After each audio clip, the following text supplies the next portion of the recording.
this week we're going to have a little change from the normal magic trick that I kind of do all the time. We're going to go in for hypnosis. Now, hypnosis cannot be induced on television because people at home may fall asleep, and therefore our jury, as you can see, is already in a trance-like state.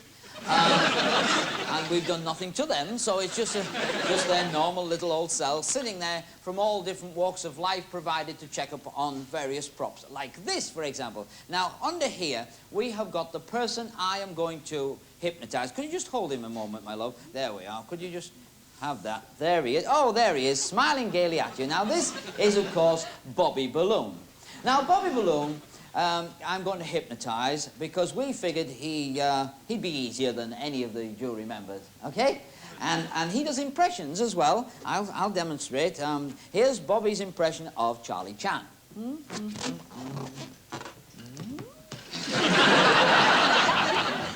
He does others, but we can't show you those, because really what we're into now is the hypnotic trance-like state in which Bobby Balloon will now slowly go. He is now going to go to sleep. Once he is asleep and completely within my power, his skin will become insensitive to any form of pain whatsoever. The jury, of course, believe every word I'm saying. Shows what kind of funny people we get on the show. Now, Bobby, relax, relax, relax. Relax, Bobby, relax. That's it, relax. That's it. Yes, he's relaxing. Yes, and there he goes. Well, you can't get more relaxed than that. Now, who's this? Oh, this is his cousin. Now, this is cousin. Now, this is what Bobby Balloon would have looked like if he'd relaxed. His eyes are now closed, and this is his cousin, Billy Balloon. Now, Billy has been in this state for some considerable time. His skin, his surface of his skin is completely insensitive to pain. Watch. You notice his eyes have not opened. You thought this was going to be a serious show. No. But in this insensitive state, what we can do is interesting. Does anybody have a wedding-type ring that comes off, or any kind of ring, signet ring, but wedding rings are generally the best. He likes those. Thank you. You happy with that? What's this? What's your name? Robert. Robert. Oh, hi, Robert. Isn't that nice? All my love, Ian. Pardon? All my love, Jan. Oh, Jan, sorry. Sorry there, Robert. Very worrying moments. Now, now the skin is now completely insensitive to pain, Robert, and this is what we're going to do. He is now going to eat the solid gold ring. Watch. Through the mouth, all right? That's where it goes. So you're watching. 1, 2, 3. Go on. There it is. Oh, I think it went up his nose. But there it is. It's inside.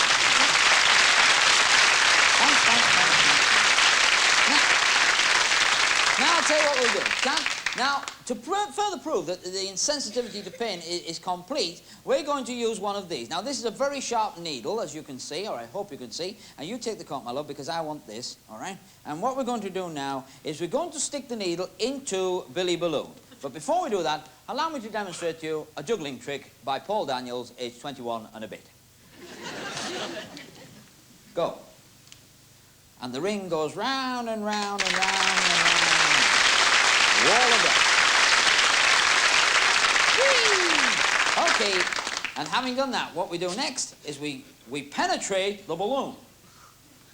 He will not wake up. If you'd like to put your hands in your ears, okay? Because it makes a, you never know. Okay, so if you'd like to put your fingers in your ears, that would be better, all right? Would you like to put your finger in somebody else's ear? Very brave lot we've got here. Okay, we just put that there, and we put it right through there, up to the top. Give a little push, it goes through there. We hope to have trapped the ring on there, and we have, and there is the ring on the chair. And we got that on there. Take it out. Having taken that out of there, we just rest that on there a moment, okay, like that. And now if I can just take the scissors from you, am I going to wake him up like this? No. To wake him up, I merely have to snap my fingers like that. So, and there he is. Nice, fella. There we are. both your hands. We're holding both your hands out because it's a very excited dicky bird. Just cut that off there. Would you just like to check that? And really, honestly and truly, is the finger ring that was on the leg of the bird, is that yours? It is? Thank you for taking part.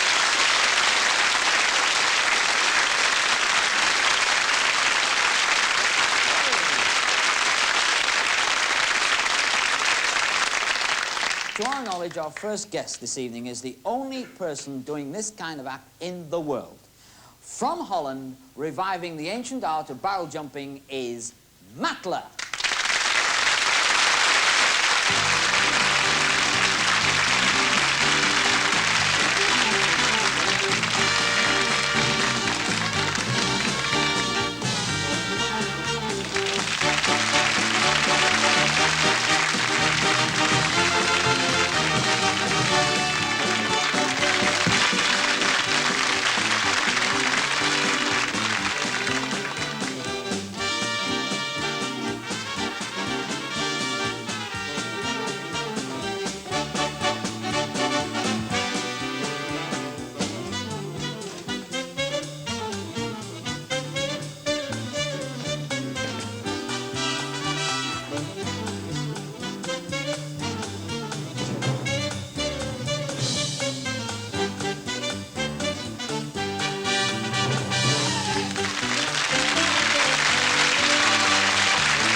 Evening all, and welcome to the Bunko Booth, where this week, once again, we're going to try and con one of our jury members. This week, of course, we've invited a handsome male fellow. What's your name, sir? Graham. Graham, come a bit nearer, Graham. Step right into the Bunko Booth, because this is where the people always enter when they're about to lose money. We're going to play a game that is just chance. There are 5 envelopes there, right? 5 envelopes. One of those envelopes contains 2 tickets, 2 theatre tickets for a top West End show at the Prince of Wales Theatre. Modesty prevents me naming the star. So, the other 4 envelopes, unfortunately, only contain a little postcard of greetings, okay? Yeah. But we want you to win. That's the idea of the Bunko. You always think you're going to win. So we're going to give you some money. Now, let me explain what the money's for. There are £20 there, 4 £5 notes. Every time you pick an envelope, you, sir, then pay me £5, which goes back into the kitty. If the first envelope you pay me, if the first envelope you buy contains the 2 theatre tickets, you then get to keep the other £15 for chockies in the interval. Good, isn't it? Great. Of course, the further along the game you go, the less money you've got to spend, but you still stand the chance of winning the theatre tickets. All right? Right. My job in the bunco booth is, as always, to try and prevent him winning. I've got to prevent him getting the 2 theatre tickets. I shall use psychology, sir. Do you know what that is? I think so, yeah. You do? Do you mind explaining it? I haven't a clue. On the other side of here, there are mysterious Arabic symbols. Do you understand Arabic symbols? No. No? We all use them. This is the number 1, Arabic symbol number 2, Arabic symbol number 3, Arabic symbol... We use Arabic numerals, you see. Did you not know that, sir? You did. Now, give me £5. Of your money? Of my money, yes. Oh, it's easy. You stand to win the lot. £5 goes back in the kitty. Choose an envelope. Do you want to change your mind? No. Okay. Well, you're going to cut it straight open, sir. Right along the edge, into the kitty, and in here, what have we got? Nothing in there. And on here, pretty picture, it says, sorry, you've drawn a blankety blank. Terry Wogan. Well, you didn't do so well that time, did you? Never mind, it's early days yet, early days. Now, give me another £5. Thank you. Which envelope would you like this time? Now, let's suppose that this contained the theatre tickets. Just let's suppose it contained the theatre tickets. And you were going to go to the theatre one evening. There are 365 dates in the year. Pick one. Right. What is it? 30th of October. The 30th of October is the night you would like to go to the theatre. Yep. Right. It's shut that night. No. No, not really. So that's the night you would choose to go, the 30th of October. Free choice there, didn't you? Yep. Yeah? You agree? Definitely. Right. So if these are the theatre tickets... No, they're not. Oh, what a shame. Look, what does it say on there? You didn't play your cards right. Bruce Forsyth. Nice of it to write, though, wasn't it? Yes, nice of it to write. And this is empty. Have a look inside, make sure it is, all right? It's completely empty, isn't it? Yep. Oh, no, it isn't. So, the envelopes are talking to us, folks. Right, we'll get rid of that. We're now down to 3. You're down to 2 5s. Give me a 5. Thank you. Would you like to choose any one of the 3 remaining envelopes? And who knows, you may win a night out. That's the one. You feel sure about this, right? We'll slice it off. Positive. Oh, I love it. I love a believer. We'll just slice the end off there. Hold your hand out yourself in case people think I'm cheating. Hold your hands out. What have you got? Ah, what does it say? What a grey day.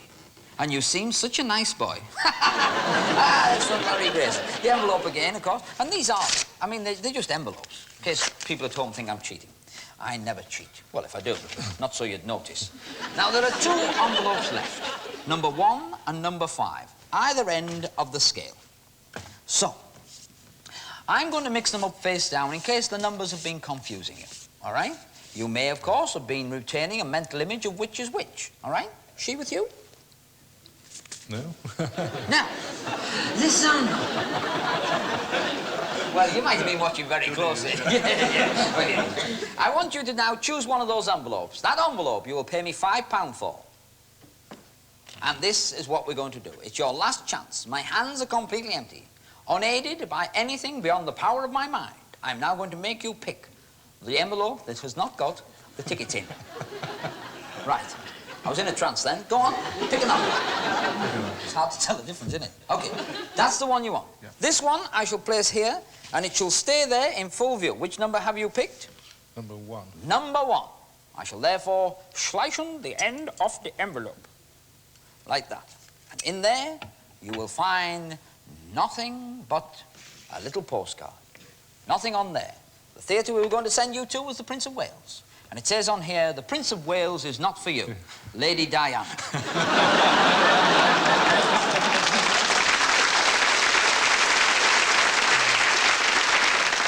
This is my envelope, okay? Nothing secret about it at all, except this. If I snip the end off the envelope, like so, and lose it in there, and I tip this out, all right? I want you to check this very carefully, sir, indeed. Just put your fingers right in yourself and remove whatever you find in there. What have you got? 2 theatre tickets. 2 theatre tickets. Now, what does it say on here? First performance, stalls. Now, can you remember the date that you chose, sir? Yes. You can. What was the date that you chose? 30th of October. A completely free choice. Yes. The envelopes have been in view all the time. Yep. Wouldn't it be amazing if these tickets were dated for that performance? Yeah. What was the date again? 30th of October. 30th of October. Thank you. There we are, sir. You can't win. Not in the book.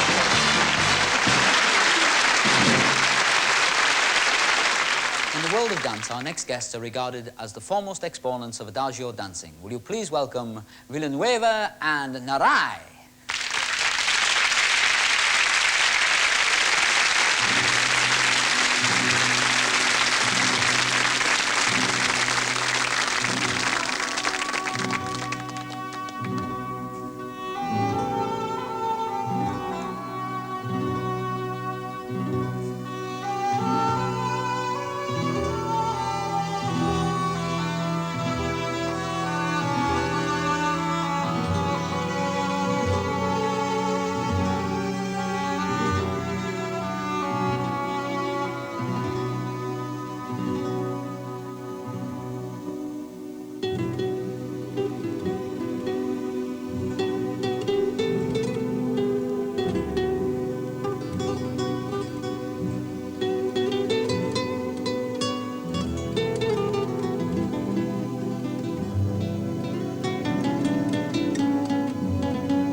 If you watched the first series of the magic shows a couple of years ago, you would have seen a German magician, Hans Moretti, perform what would have appeared to have been the ultimate gamble between life and death. Well, since then, however, Hans has added danger to danger, and now he takes the same risk, but not with one gun, but with two guns. And before we meet Hans Moretti, I would like you to meet once again the gentleman who fired the gun on that occasion. From the Remy, Captain James Fox. Hi, Jim. Nice to meet you. Now, I'm sure that some of our live audience here, I've just been explaining about what happened, and our jury saw the show, and a lot of them, and people at home, thought there was some sort of collaboration between the two of you, and there wasn't, was there? Certainly not. No, there really wasn't, and that really wasn't the case, I promise you. However, to further back up that sort of reasoning, we asked Captain James to come along and nominate a second man to fire the gun tonight, a new person to us. And who have you brought along? It's a fellow who's represented Great Britain at shooting in 3 Olympic Games. He's now one of the national pistol coaches, Harry Cullen. Ladies and gentlemen, Harry Cullen. Nice to meet you, Harry. You've got the deadly weapons in there, have you? You have indeed. Now, before we go off to meet Harry, I must point this out. You brought the guns along there. Jim, I'd like to thank you for coming along and providing us with a new marksman. Ladies and gentlemen, I'd like you to meet the man who will make your hair stand on end. Hans Moretti. Thank you. Hello, Harry. Nice to meet you. You brought in the weapons, I think? I brought 2 pistols along. 2. A .380 Enfield revolver, I see. 6-shot. Oh, beautiful. It looks really good. I see. There are not the bullets Indeed, in? open. Yeah. Oh. Ah, yes. Beautiful. Mm-hmm. The other one? I put me on the stand, okay? Okay. And the second one is a .22 Smith & Wesson revolver. Smith & 8 Wesson revolver. shots. They're empty also? It is empty, yes. May I try? Certainly. You're right, they're empty.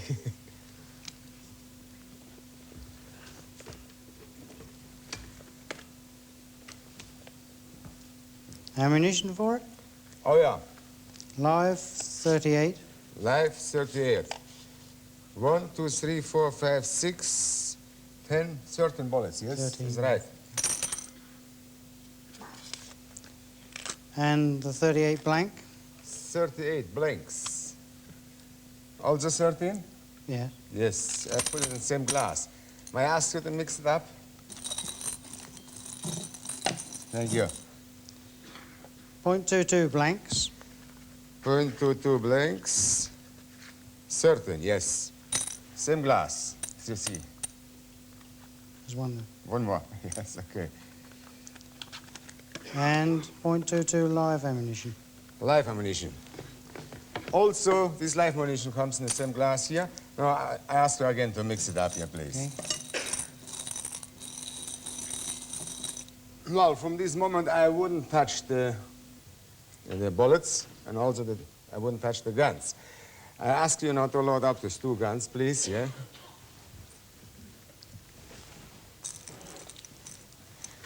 Well, ladies and gentlemen, I have here some plates, and here in the background there is a bullet catching board, and this is a metal piece, about 2 millimeters thick, and the plates here. So,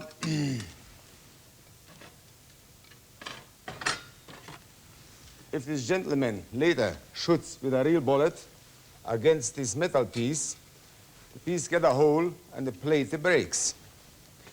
If he shoots with a blank bullet, so you just heard the noise. And so Harry Cullen has brought along and mixed up 2 kinds of ammunition, live and blank. He now loads the bullets haphazardly in each gun, and since the live and the blank bullets appear identical, there is no way either he or Hans Moretti can know the sequence in either revolver. Hans Moretti. You are ready? Yes. I am all also loaded. ready. Ladies and gentlemen, nobody knows how many real and how many blank bullets are loaded in these 2 guns. Nobody knows the falling of the bullets. Through the power of my mind, I try to tell you exactly the falling of the bullets. So I start with caliber 22, and the first bullet who is coming out,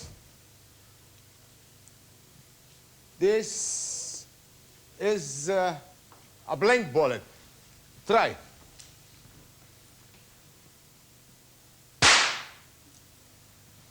That must be right.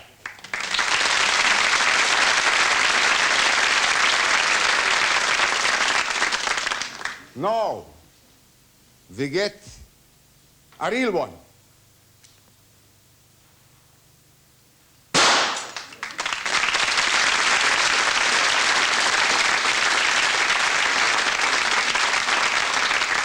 What is a real one? Wasn't it? Thank you. Now, we get again a real one.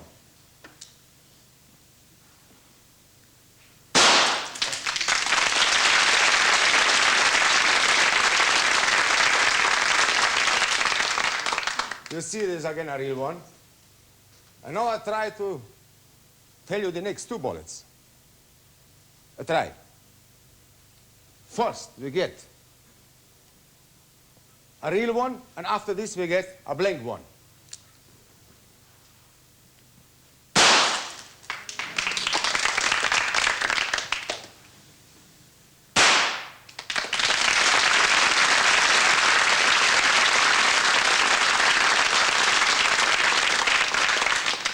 But there are still some bullets left. There's still some bullets in. I didn't count them, maybe 3 or 4. Please put the gun here on the stand and take the other one.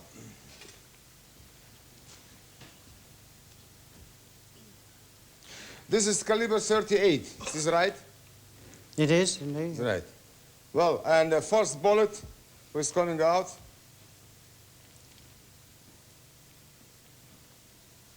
It is a blank one.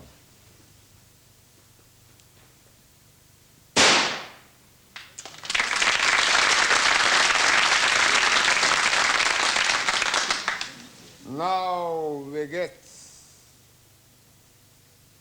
again a blank one.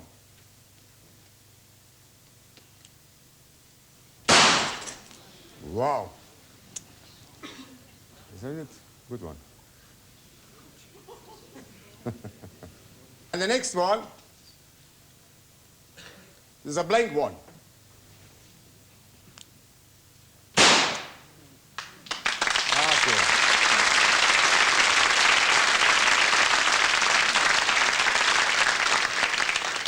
I would like to ask you to take both pistols, one in the left, one in the right. Everything is going on right now will be for my responsibility. Is this all right? Yes. Well, ladies and gentlemen, nobody knows the two next bullets. With these two next bullets, I like to show you Russian double roulette. You point both here on this sign on my forehead, and I give you the command, fire. You pull the trigger. Is this okay? Okay. Ladies and gentlemen, Russian double roulette. You ready? Ready?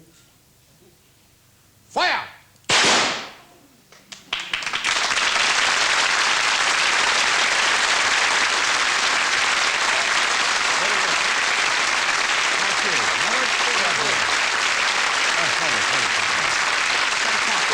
Once again, you've gone for your cover allora, that was amazing.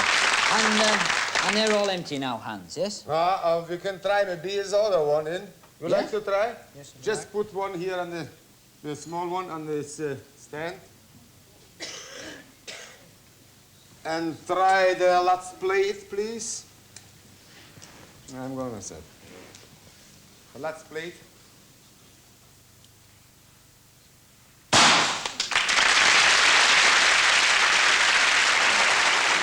Ladies and gentlemen, Hans Moretti.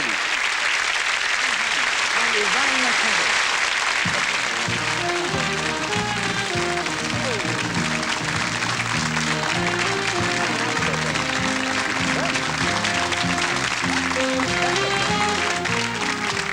Take that.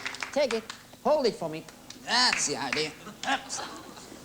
Oh, charm. Listen, mate, you're supposed to be an educated horse. This is Goldie, the wonder horse, and he's a very educated horse. Give us a hand off with that, will you, mate? Yes. Now, can I have my hand back, Tar? That's it. Get all, you silly devil. Is it something I've said? Well, look, if you fancy starring in the show, back up, back. Go on, back. Good boy. Now, can't get my coat off. One's in the way. You can eat them, they're called a jury. Now, look, let's get something straight. You're supposed to be educated, aren't you? Yes? No? Oh. Well, I heard you were. But you can count, can't you? Very good. All right, then. Give me a number. The lady well, no, the fella in the jacket. You'll do, with a little moustache. Give me a number from 1 to 5. 4. 4. Can you count to 4, Goldie? 1, 2, 3, 4. Very good. Isn't that amazing? I find you're very clever and you deserve the applause, Goldie. You really do. Can you add up? Can you? Oh, all right, then we'll try and add him up a bit. Lady in black on the end, give me a number from 1 to 5. 3. 3, and the lady in red? 6. From 1 to 5 is 6. Yeah, okay. Ignore her, she's a human. And, okay. 6 and 3, Goldie, do you think you can do that? Yes? Go on then, lad. What's 6 and 3 added together? 1, 1.5, 2, 3, 4, 5, 6, 7, 8, 9. Very good. Isn't that amazing? You really are clever. But not only that, ladies and gentlemen, I must point out at this day and age, you're looking at the wonder horse of the century. This horse can not only do that, it can read minds and do impressions at the same time. Amanda's carrying to one of our jury members 3 pictures of famous people. Amanda, don't let Goldie see what those pictures are, all right? The lady is going to select one of those pictures. Now, as soon as she selects one, if you could tell me, has she selected one?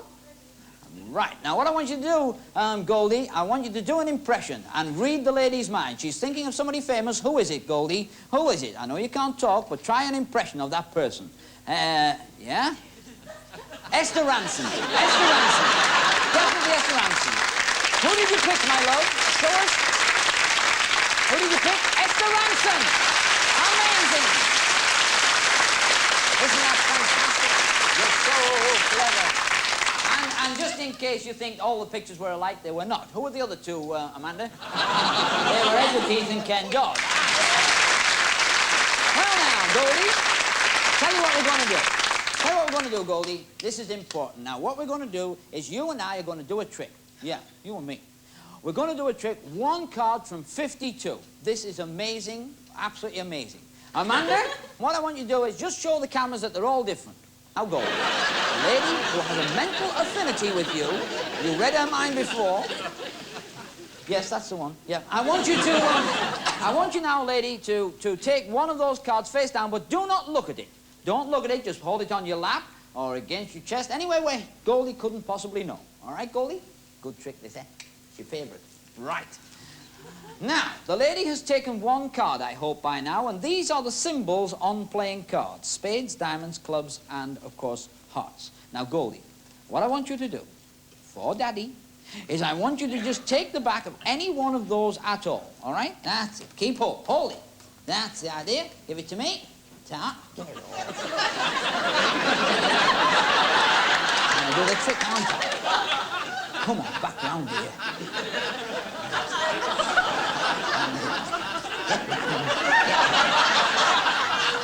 Now, sit. There it is. It's a club, Goldie. Look, we tried at rehearsal. Didn't we have a talk? Yeah. And you decided it was good. Okay. Face the camera, smile. Now then. now we're going to try and at least get the number of pips on the card right, Goldie. Okay? Get the pips right. Count the pips on the card, Goldie. I'll give you a clue, Goldie. All right? Right, okay. Here you go now. Count. 1, 2, 3, 4. Oh, and it's a 4, is it? You sure? No? 5, 6, 7, 8. Oh, Goldie, we all saw them. They're all the same. They're all 2 of hearts.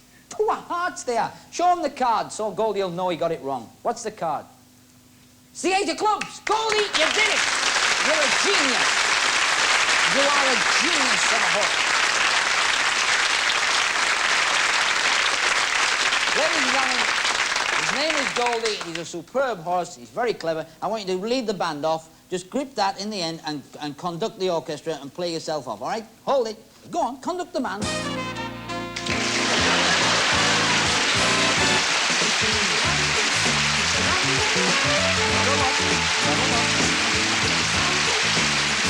Come on.